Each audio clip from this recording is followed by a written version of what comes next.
Hello everyone, কেমন আছো তোমরা সবাই? আশা করছি সবাই খুব ভালো আছো আর আমিও ভীষণ ভালো আছি। তো দেখো, আজকে হচ্ছে সোমবার আর সকালবেলা আমি স্নান টান করে পুজো টুজো করে বেরিয়ে পড়েছি। এখন যাচ্ছি হচ্ছে কি বাপের বাড়ি, মানে কদমতলার বাড়িতে। মা ঠাম্মা বাপি আছে ওখানে দেখা করতে। আর তার থেকেও বড় যেটা দরকারেই যাচ্ছি বলতে পারো, কারণ যেহেতু ওই দিন পয়লা বৈশাখের আগের দিন ছিল, মানে সংক্রান্তি ছিল, আমাদের দেশের বাড়িতে মানে গ্রামের বাড়িতে আর কি ঝাঁপ চড়কের পুজো হয়, ঝাঁপ হয়, শিবের ঝাঁপ হয়। তো মা বাপি ওখানেই যাবে, আমাদের ওখানে একটা দরকার আছে, তোমাদেরকে আস্তে আস্তে বলছি কি দরকার। তো মা আর বাপি ওখানেই যাবে, তো সেই জন্য ঠাম্মা বাড়িতে একা থাকবে, সেই জন্য আমি যাচ্ছি ঠাম্মার সাথে আমি থাকবো বলে। তো যাই হোক, দেখো কথা বলতে বলতে আমরা তো বেরিয়ে পড়েছি সলভ ছেড়ে, এখন এসে গেছি কদমতলায়। আর দেখো চারিদিকে পুজোর সব সাজ সরঞ্জামে ভর্তি, প্রচুর পুজোর জিনিস বিক্রি হচ্ছে, কারণ কি রাত পোহালেই পয়লা বৈশাখ, আর তো পুজোর জন্য যা সব জিনিসপত্রের দরকার হয় সেই সব একদম মানে ভর্তি, বাজার ভর্তি একদম এইসব জিনিস। এত সুন্দর লাগছিল দেখতে দেখতে দেখতে চলে এসেছি কদমতলায়। আর এখন যাচ্ছি হচ্ছে কি, আর কদমতলার বাজারটা কি বলো তো, অনেক বছর তো আছি এখানে, দেখছি যে কোনো পুজো অকেশান যখন হয় না, তার আগের দিন বা দুদিন আগে থেকে পুরো বাজার ভর্তি হয়ে যায় সেই জিনিসপত্রে। এখানেও কিছুটা দূরে গিয়ে দেখতে পারবে পুরো লক্ষ্মী ঠাকুরে ভর্তি, মানে লক্ষ্মী গণেশের যে মূর্তি হয় না, যে মূর্তি জোড়া যেরকম হয় আর কি, পুরো একদম ভর্তি কদমতলা। দেখেই মনে হয় যেন সব নিয়ে নিই, কী সুন্দর দেখতে লাগে, মনে হয় দাঁড়িয়ে দেখি, খুব সুন্দর লাগে। সব বাজারেই যদি বড় বড় বাজারগুলোতে এরকমই হয়, তো কদমতলাতেও এরকম লাগে। তো সকালবেলা দেখতে দেখতে চলে এসেছি, বেশ সুন্দর লাগছিল দেখতে, আর ওয়েদারটাও বেশ ভালোই ছিল। অন্যান্য বছরগুলোতে পয়লা বৈশাখের সময় প্রচুর গরম থাকে, মানে দেখি তো এবছরটা দেখছি এতটাও বিশেষ গরম নেই। অন্য বছরে না নতুন জামা কেনা হয়, পরতেই যেন খুব কষ্ট লাগে, নতুন জামা কি পরবো এত গরমের মধ্যে, এরকমটা লাগে। এবছর সেই জিনিসটা একদম মনে হচ্ছে না, ওয়েদারটা অনেকটা তুলনামূলক ভালো আছে। তো দেখো কথা বলতে বলতে অনেকটাই এসে গেছি, বাড়ির একদম সামনাসামনি এসে গেছি। আসলে কী বলতো, আমিও সকালবেলা ঘুম থেকে উঠে পুজো টুজো করেই চলে এসেছি, আর বিশেষ বিশেষ মানে দেরি করিনি, কারণ কি আমি আসবো তারপর হচ্ছে মা বাপি বেরোবে দেশে যাওয়ার জন্য।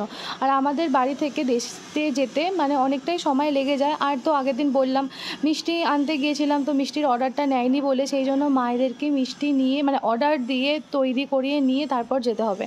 তৈরি বলতে কি বক্সে ভরে তারপর নিয়ে যেতে হবে। তোমাদেরকে বলছি কি ব্যাপারটা, আসলে আগে বাড়িতে যাই, সবার সাথে একটু দেখা করি, কে কী করছে দেখি, কেমন কি আছে দেখি, তারপর তোমাদেরকে বলছি আস্তে আস্তে। তো চলো, দেখো এসেই গেছি আমাদের ফ্ল্যাটের সামনে। তো এই জায়গাটায় এলেই একটা বেশ আলাদা রকমের ভালো লাগা আছে, কারণ কি যতই হোক মানে এটা নিজের একটা জায়গা, নিজের বাড়ি। বিয়ের আগে এখানেই থাকতাম, বেশি দিন এখানে আসিনি, যদিও এখানে এসেছি বিয়ের আগে ওই 1 বছর বলতে পারো এখানে ছিলাম। আর তার আগে তো টুকটাক পড়াশোনার জন্য এর জন্য এখানেই মাঝে মধ্যে আসতাম থাকতাম, টুকটাক সেভাবে রেগুলার বেসিসে থাকা হতো না, কিন্তু বিয়ের আগের 1 বছরটাই এখানে ছিলাম। তো যাই হোক, আর এখানে মা বাপি ঠাম্মা সবাই এখন এখানেই থাকে, এটাই বলতে পারো নিজের বাড়ির মতন একদম। তো এটাকেই বেশি মানে আর কি চলে আসি সামনাসামনি বলেই। দেশের বাড়ি হলে সবসময় যেতে আসতে পারতাম না, ডিস্টেন্সটা অনেকটাই, এটা হাওড়ায় কাছেই মানে কাছাকাছির মধ্যে বলেই সবসময় চলে আসতে পারি, এটা একটা সুবিধা, এটাই ব্যাপার। তো যাই হোক, দেখো এসে গেছি। আর এই যে মা রান্না করছিল, রান্না করতে করতে এলো। আর এই যে বাড়িতে ঠাম্মা বাপি সবাই আছে, আর মাকে সব জিজ্ঞাসা করলাম, বললো সব ভালোই আছে আর আছে। আর এটা একটা মায়েদের জন্য পয়লা বৈশাখে গিফট নিয়ে এসেছিলাম, তোমাদেরকে একটু দেখাচ্ছি গিফটটা একটু পর। এই যে দেখো বাপি খাচ্ছে, ঠাম্মা বসে আছে, আর এই যে বাপি একটু ঠাম্মার সাথে এরকমভাবে মজা করছিল।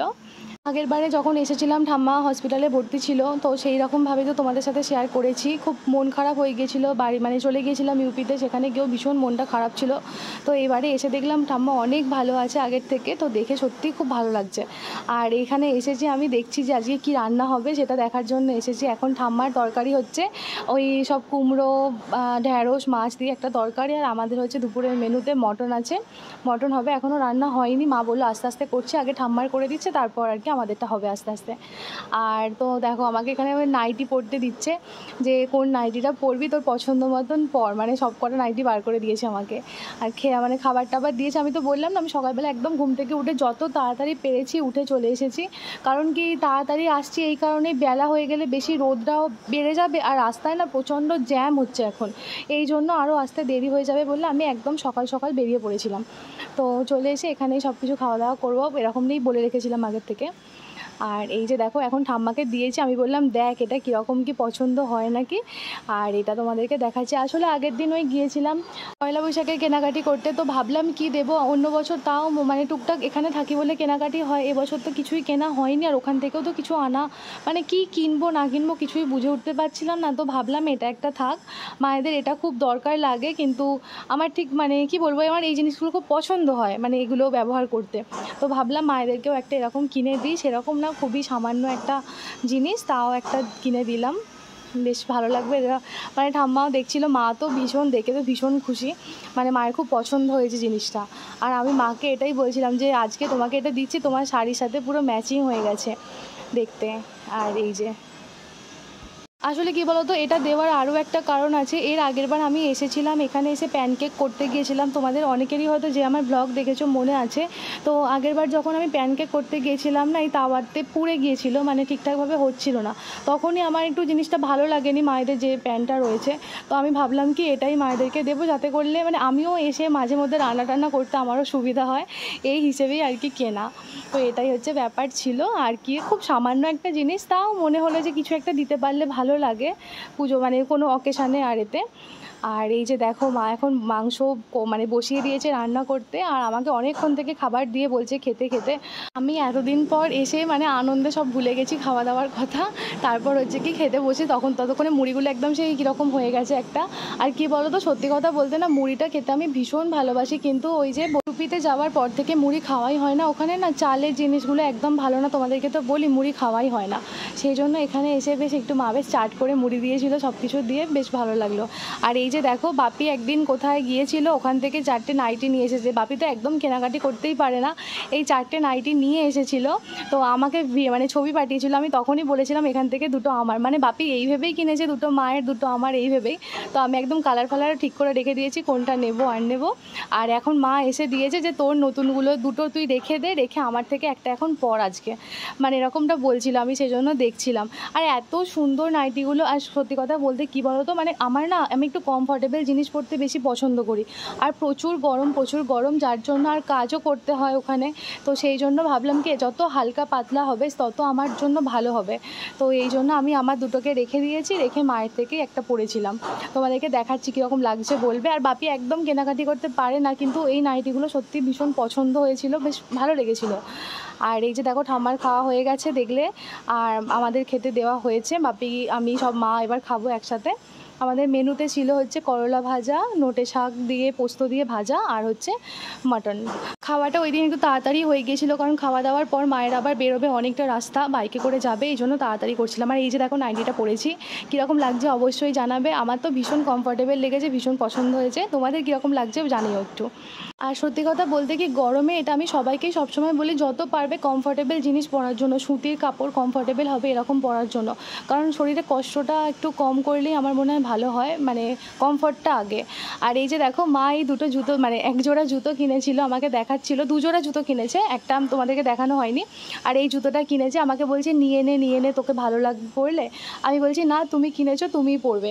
তো আজকেই বার করে দিলাম, বক্স থেকে বার করে দিলাম, বললাম যে তুমি যাও দেশের বাড়িতে যাচ্ছ, এই জুতোটা পরে যাও বলে বার করে দিয়েছি, পরে যাচ্ছে, কেমন হয়েছে জানিও। আর বাপিও রেডি হচ্ছে, সবাই নতুন পরছে, বাপিও নতুন জামা পরছে, পয়লা বৈশাখের আগের দিন যদিও, তাও। হ্যাঁ চলো তোমাদেরকে আসল কথাটা বলি যে মায়েরা কেন দেশে যাচ্ছে। আসলে আমাদের গ্রামের বাড়িতে ওখানে কি ঝাঁপের পুজো হয়, মানে ঝাঁপ চড়ক যেরকম হয় সব জায়গাতেই হয় কম বেশি, তো আমাদের গ্রামেতেও ঝাঁপের পুজো হয়। আর আমি হচ্ছে কি কয়েক বছর আগে কিছু মানত করেছিলাম, সেই মনস্কামনা আমার পূর্ণ হয়েছিল, যার জন্য আগের বছর আমি সন্ন্যাসীদেরকে জল মিষ্টি খাওয়াবো, এরকমটাই মানে আমি করেছিলাম যে আমার মনস্কামনা পূর্ণ হলে আমি যতজন সন্ন্যাসী হয় সবাইকে জল মিষ্টি খাওয়াবো। তো আগের বছর তো ছিলাম, আমি ওখানে জল মিষ্টি খাইয়েছি, তোমাদেরকে সাথে সেই ভিডিও শেয়ার করেছি। তো এবছরে আমি আর ওখানে যেতে পারছি না, মানে তো বুঝতেই পারছো কয়েকদিনের জন্য আসি, এখান থেকে আবার দেশে যাওয়া থাকা অনেকটা সমস্যা হয়ে যেত। এই জন্য কি মা বললো যে যেহেতু তুই প্রথম বছর গেছিস করেছিস নিজে করেছিস ঠিক আছে, তো এই বছরটা থেকে আমরা যাই, আমি আর বাপি যাই, আমরাই ওই ব্যাপারটা করে দিয়ে আসছি, তুই একটু ঠাম্মার কাছে থাকবি, যেহেতু ঠাম্মা অসুস্থ খুবই তোমরা জানো। তো সেই জন্য আমি শুধু ওখানে থাকতে গিয়েছিলাম, আর আমার যে কাজ সেটা মা বাপি করে আসছে, মানে পুজো টুজো দেওয়া, ওই যে খাওয়ানো, এই ব্যাপারটা। এবার হচ্ছে কি আগের দিন আমরা গিয়েছিলাম সলপের বাঁকড়াতে গিয়েছিলাম মিষ্টির অর্ডার দেওয়ার জন্য। তো আমাদেরকে তো বললো, তোমাদের আগের ব্লগে শেয়ার করেছি যে অর্ডার নিচ্ছে না, পয়লা বৈশাখের জন্য প্রচুর কাজের চাপ আছে। এই জন্য বললো কি তোমরা যখন নেবে তখনই আসবে, এসে মিষ্টির মানে বক্স প্যাক করে দেবো, প্যাক করে নিয়ে যাবে, এরকমটা বলেছিল। এবার তারপর মা আর বাপি যেহেতু স্কুটি করে যাবে, খুব অসুবিধাও হবে, এতগুলো প্রায় 70 প্যাকেটের মতন তৈরি করতে হয়েছিল মিষ্টির বক্স। আসলে আমাদের না গ্রামে প্রচুর সন্ন্যাস হয়, মানে অনেক হয়, এটা একটা আমাদের ভীষণ ভালো লাগে, একটা গর্বের বিষয় বলতে পারো। প্রচুর সন্ন্যাস হয় আমাদের গ্রামে, আর বিশাল বড় করে পুজো হয়, মেলা হয়, বেশ খুব সুন্দর হয়।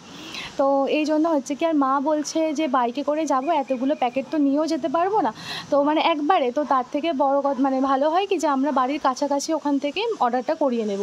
তো মায়েরা যাওয়ার পথে বরগাছিয়াতেও খুব বড় মানে মিষ্টির দোকান আছে, ওখানেও খুব বড় ভালো ভালো মিষ্টির দোকান আছে আর কি।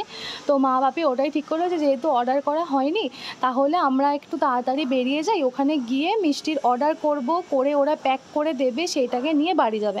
তো এটা করতে অনেকটা সময় লাগবে, সেই জন্য মা আর বাপি একটু দুপুর করে বেরিয়েছিল, নয়তো বিকালে বেরোলেও হতো, কিন্তু ওই দুপুর করে বেরিয়ে গিয়েছিল, ওই এতটা কাজ মানে বাকি আছে এটা করানোর জন্য।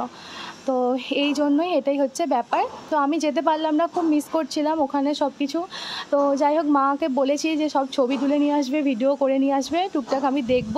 আসলে কি বলতো, একদম ছোটোবেলাটা তো ওখানেই কেটেছে, ছোটো থেকে বড় হওয়াটা ওইখানেই, ওই গ্রামেই, তো ভীষণভাবে মিস করি। এখন মাঝে মধ্যে মনে পড়লে খারাপ লাগে যে আমি কত দূর চলে এসেছি, কত মানে অনেক দূরে এসে গেছি, এই জিনিসটা ভাবলেও খারাপ লাগে। তো জানি না আবার কবে যাব, খুব মিস করি, সত্যি খুব মিস করি গ্রামটাকে। ছোটোবেলার কথা মনে পড়ে যায়, গ্রামের কথা মনে পড়লেই। তো যাই হোক, চলো, এখন তো আর কোনো কাজ নেই, খাওয়া দাওয়া হয়ে গেছে, এখন গিয়ে রেস্ট করব। আমি আর ঠাম্মা বাড়িতে আছি, আর মায়েরা পরের দিন সকালে মানে পয়লা বৈশাখ দিন সকালবেলা একদম চলে আসবে। তো যাই হোক, চলো, আজকে ভিডিওটা এখানেই এন্ড করছি, দেখা হবে পরের ব্লগে। ততক্ষণ পর্যন্ত তোমরা সবাই খুব ভালো থেকো, সুস্থ থেকো, আর সাবধানে থেকো। আর যারা যারা এখনও পর্যন্ত আমার চ্যানেলটাকে সাবস্ক্রাইব করোনি, প্লিজ চ্যানেলটা সাবস্ক্রাইব করে দিয়ে পাশে থাকা বেল আইকনটা অল করে দিও। আর ভিডিওটা কেমন লাগলো লাইক কমেন্ট করে কিন্তু জানাতে ভুলবে না। চলো, টাটা।